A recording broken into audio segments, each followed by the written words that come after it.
اعوذ باللہ من الشیطان الرجیم بسم اللہ الرحمن الرحیم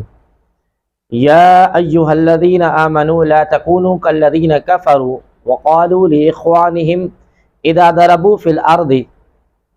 او كانوا غزا لو كانوا عندنا ما ماتوا وما قتلوا ليجعل الله ذلك حسرة في قلوبهم والله يحيي ويميت والله بما تعملون بصیر،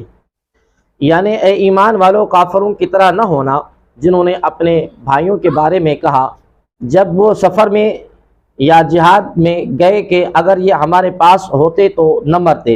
اور قتل نہ کیے جاتے۔ ان کی طرح یہ نہ کہو تاکہ اللہ تبارک و تعالی ان کے دلوں میں اس بات کا افسوس ڈال دے، اور اللہ ہی زندہ رکھتا ہے اور مارتا ہے، اور اللہ تمہارے تمام اعمال کو خوب دیکھ رہا ہے۔ لا تکونوا کالذین کفروا، کافروں کی طرح نہ ہونا۔ یہاں کافروں سے مراد اصلی کافر بھی بیان کیے گئے ہیں اور منافق بھی۔ ہم منافقین والا معنی سامنے رکھ کر تفسیر کرتے ہیں کہ چنانچہ فرمایا گیا کہ اے ایمان والو، عبداللہ بن ابی اور ان جیسے کافروں منافقوں کی طرح نہ ہونا جن کے نسبی بھائی یا منافقت میں بھائی بند سفر میں گئے اور مر گئے یا جہاد میں گئے اور مارے گئے، تو یہ منافق کہتے ہیں کہ اگر یہ جانے والے ہمارے پاس رہتے اور سفر اور جہاد میں نہ جاتے تو نہ مرتے اور نہ مارے جاتے۔ اس پر ایمان والوں سے فرمایا گیا کہ اے ایمان والو،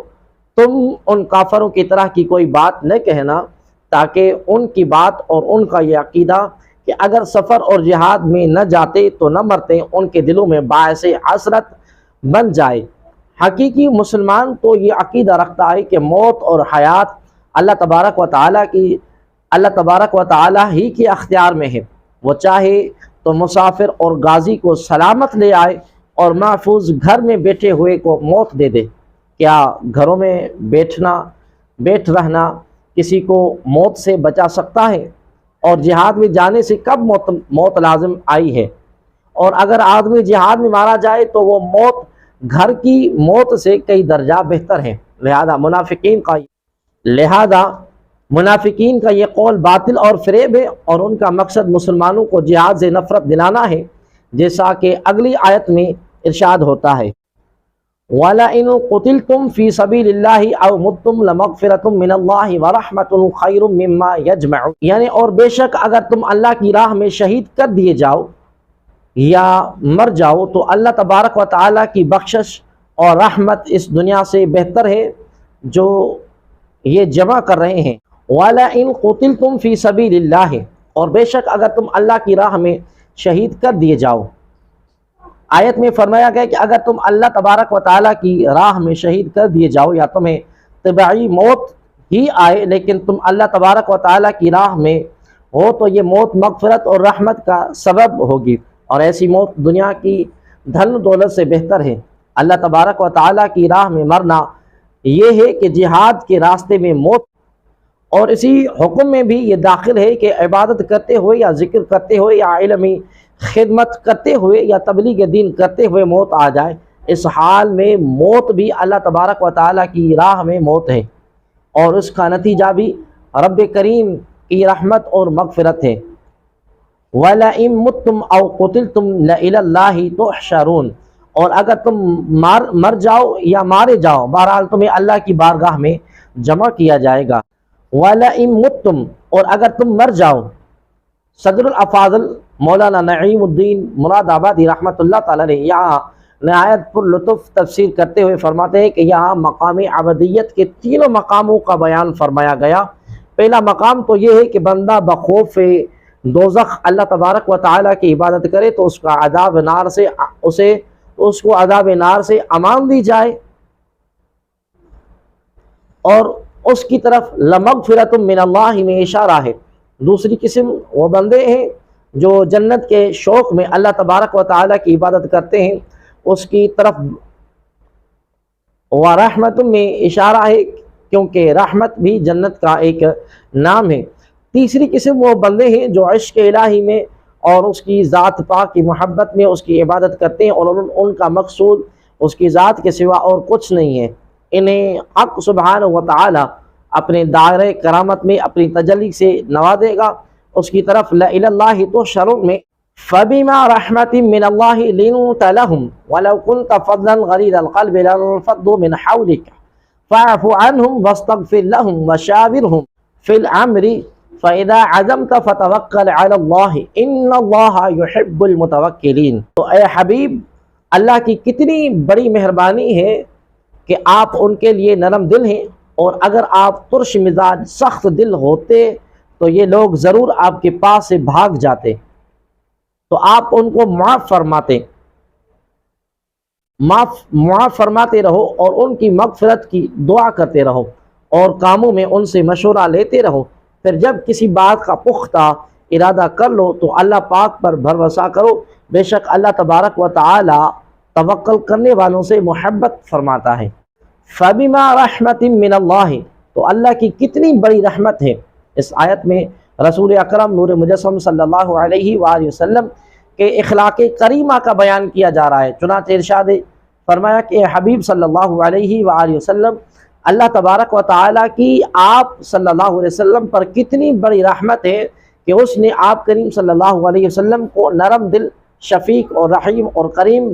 بنایا، اور آپ صلی اللہ علیہ وسلم کے مزاج میں اس درجہ لطف اور کرم اور شفقت اور رحمت پیدا فرمائی کہ غزوہ احد جیسے موقع پر آپ کریم صلی اللہ علیہ وسلم نے غضب کا اظہار نہ فرمایا، حالانکہ آپ کریم صلی اللہ علیہ وسلم کو اس دن کس قدر اذیت اور تکلیف پہنچی تھی، اور اگر آپ صلی اللہ علیہ وسلم سخت مزاج ہوتے اور میل برتاؤ میں سختی سے کام لیتے تو یہ لوگ آپ صلی اللہ علیہ وسلم سے دور ہو جاتے۔ تو اے حبیب صلی اللہ علیہ وآلہ وسلم، آپ ان کی غلطیوں کو معاف کر دیں اور ان کے لیے دعائے مغفرت فرما دیں، تاکہ اللہ تبارک و تعالی، تاکہ آپ کریم صلی اللہ علیہ وسلم کی سفارش پر اللہ تبارک و تعالی بھی انہیں معاف فرما دے۔ حضور عالم نور مجسم صلی اللہ علیہ وآلہ وسلم کے اخلاق کریمانہ کی تو کیا شان ہے۔ اللہ تبارک و تعالی نے توریت اور انجیل میں بھی آپ کریم صلی اللہ علیہ وسلم کے اخلاق عالیہ کا ذکر فرمایا۔ چنانچہ حضرت عبداللہ بن سلام رضی اللہ تعالی عنہ فرماتے ہیں، جب اللہ تبارک و تعالی نے زید بن ثعلبہ کی ہدایت کا ارادہ فرمایا تو زید بن ثعلبہ نے کہا، میں نے جب حضور عالم صلی اللہ علیہ وسلم کے روح انور کی زیارت کی تو اس وقت آپ میں نبوت کی تمام علامات پہچان لی، البتہ دو علامتیں ایسی تھیں جن کی مجھے خبر نہ تھی کہ وہ آپ کریم صلی اللہ علیہ وآلہ وسلم میں ہے یا نہیں۔ ایک یہ کہ آپ کریم صلی اللہ علیہ وسلم کا حلم آپ صلی اللہ علیہ وسلم کے غضب پر سبقت لے جاتا ہے، اور دوسری یہ کہ آپ صلی اللہ علیہ وسلم کے ساتھ جتنا زیادہ جہالت کا برتاؤ کیا جائے آپ صلی اللہ علیہ وسلم کا حلم اتنا ہی بڑھتا چلا جائے گا۔ میں موقع کی تلاش میں رہا تاکہ آپ صلی اللہ علیہ وسلم کا حلم دیکھ سکوں۔ ایک دن نبی اکرم صلی اللہ علیہ وسلم اپنے حجروں سے باہر تشریف لائے اور حضرت سیدنا علی المرتضیٰ رضی اللہ تعالی عنہ آپ صلی اللہ علیہ وسلم کے ساتھ تھے کہ دیہاتی جیسا ایک شخص اپنی سواری پر آپ صلی اللہ علیہ وسلم کی بارگاہ میں حاضر ہوا اور عرض کی کہ فلاں قبیلے کی بستی میں رہنے والے قحط اور خشک سالی کی مصیبت میں مبتلا ہیں۔ میں نے ان سے کہا کہ اگر تم لوگ اسلام قبول کر لو تو تمہیں کثیر رزق ملے گا۔ انہوں نے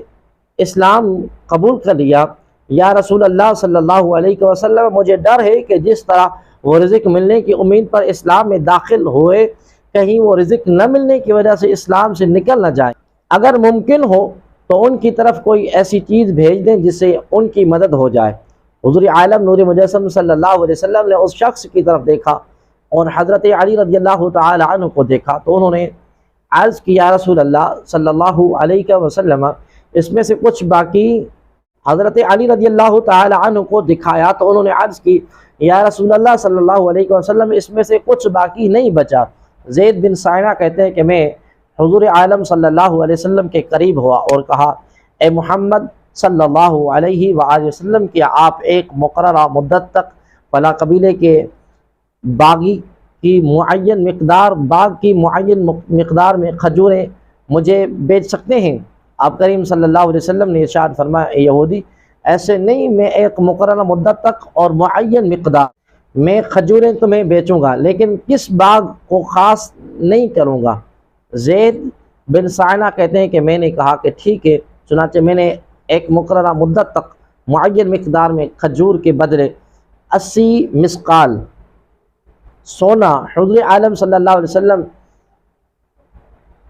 کو دے دیا، اور آپ کریم صلی اللہ علیہ وسلم نے وہ سونا اس شخص کو دے کر فرمایا یہ سونا ان لوگوں کے درمیان تقسیم کر دو اور اس کے ذریعے ان کی مدد کرو۔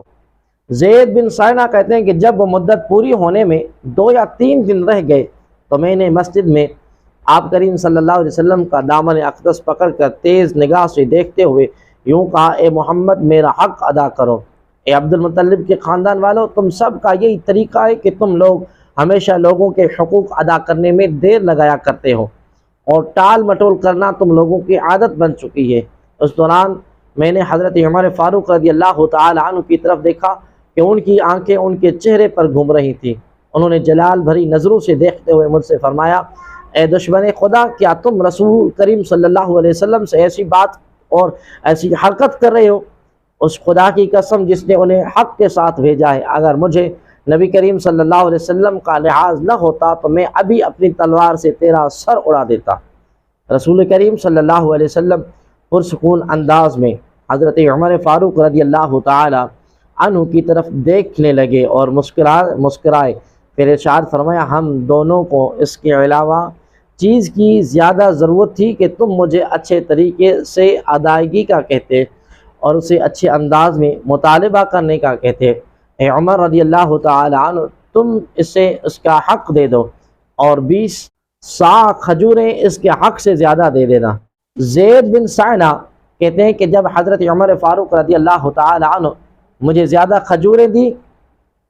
تو میں نے کہا، اے عمر رضی اللہ تعالی عنہ، مجھے زیادہ کھجوریں کیوں دی جا رہی ہیں؟ حضرت عمر فاروق نے فرمایا، مجھے رسول اللہ صلی اللہ علیہ وسلم نے حکم دیا ہے جو میں نے تمہیں ڈانٹا اس کے بدلے اتنی کھجوریں تمہیں زیادہ دے دو۔ میں نے کہا کہ اے عمر رضی اللہ تعالی عنہ، آپ جانتے ہیں کہ میں کون ہوں؟ آپ رضی اللہ تعالی عنہ نے فرمایا، نہیں۔ میں نے کہا، میں یہودیوں کا عالم زید بن سائنہ ہوں۔ آپ رضی اللہ تعالی عنہ نے فرمایا، پھر تم نے رسول اللہ صلی اللہ علیہ وسلم کو جو باتیں کہیں اور ان کے ساتھ جو حرکت کی وہ کیوں کی؟ میں نے کہا کہ میں نے حضور پر نور صلی اللہ علیہ وسلم کے چہرے انور کی زیارت کرتے ہی آپ میں نبوت کی تمام علامات پہچان لی تھی، البتہ ان 2 علامات کو دیکھنا باقی تھا کہ آپ صلی اللہ علیہ وسلم کا حلم آپ صلی اللہ علیہ وسلم کے غضب پر سبقت لے جاتا ہے، اور آپ کریم صلی اللہ علیہ وسلم کے ساتھ جتنا زیادہ جہالت کا برتاؤ کیا جائے آپ صلی اللہ علیہ وآلہ وسلم کا حلم اتنا ہی بڑھتا چلا جائے۔ بے شک میں نے یہ علامتیں بھی آپ کریم صلی اللہ علیہ وسلم میں پالی ہیں، تو اے عمر رضی اللہ تعالی عنہ،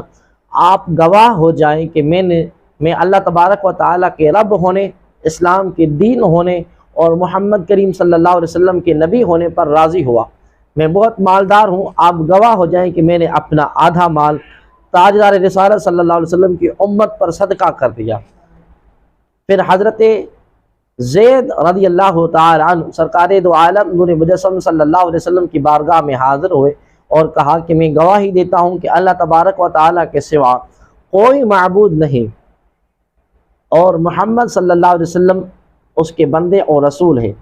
وَشَاوِرْهُمْ فِي الْأَمْرِ، اور کاموں میں ان سے مشورہ لیتے ہیں، یعنی عام کاموں میں ان سے مشورہ بھی لیتے رہیں، کیونکہ اس میں ان کی دلداری بھی ہے اور عزت افزائی بھی ہے، اور فائدہ بھی کہ مشورہ سنت ہو جائے گا اور آئندہ امت اس سے نفع اٹھاتی رہے گی۔ پھر جب مشورے کے بعد آپ کسی بات کا پختہ ارادہ کر لیں تو اپنے کام کو پورا کرنے میں اللہ تبارک و تعالیٰ پر بھروسہ کرے، بے شک اللہ تبارک و تعالیٰ توکل کرنے والوں سے محبت فرماتا ہے اور ان کی مدد کرتا ہے اور انہیں اس چیز کی طرف ہدایت دیتا ہے جو ان کے لیے بہتر ہو۔ مشورے کے معنی میں کسی معاملے میں دوسرے کی رائے دریافت کرنا، مشورہ لینے کے ساتھ اللہ تبارک و تعالیٰ نے یہ بھی فرما دیا، مشورے کے بعد جب آپ صلی اللہ علیہ وسلم کسی چیز کا پختہ ارادہ کر لیں تو اس پر عمل کریں اور اللہ تبارک و تعالیٰ پر توکل کریں۔ توکل کے معنی ہے اللہ تبارک و تعالیٰ پر اعتماد کرنا اور کاموں کو اس کے سپرد کرنا۔ مقصود یہ ہے کہ بندے کا اعتماد تمام کاموں میں اللہ تبارک و تعالی پر ہونا چاہیے، صرف اسباب پر نظر نہ رکھے۔ حضرت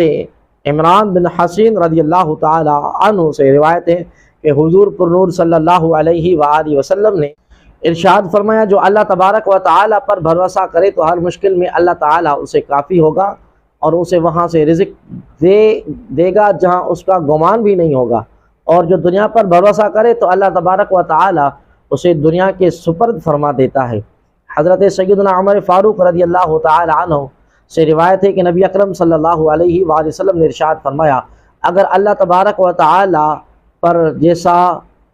چاہیے ویسا توکل کرو تو تم کو ایسے رزق دے جیسے پرندوں کو دیتا ہے کہ وہ صبح کو بھوکے جاتے ہیں اور شام کو شکم سیر لوٹتے ہیں۔ ان ینصرکم اللہ فلا غالب لکم وَإِن يَخْذُلْكُمْ فَمَنْ ذَا الَّذِي يَنْصُرُكُمْ مِنْ بَعْدِهِ وَعَلَى اللَّهِ فَلْيَتَوَكَّلِ الْمُؤْمِنُونَ، اور اگر اللہ تمہاری مدد کرے تو کوئی تم پر غالب نہیں آ سکتا، اور اگر وہ تمہیں چھوڑ دے تو پھر اس کے بعد کون تمہاری مدد کر سکتا ہے، اور مسلمانوں کو اللہ ہی پر بھروسہ کرنا چاہیے۔ إِن يَنْصُرْكُمُ اللَّهُ، اور اللہ اگر تمہاری مدد کرے، ارشاد فرمایا اگر اللہ تبارک و تعالیٰ تمہاری مدد کرے تو کوئی تم پر غالب نہیں آ سکتا،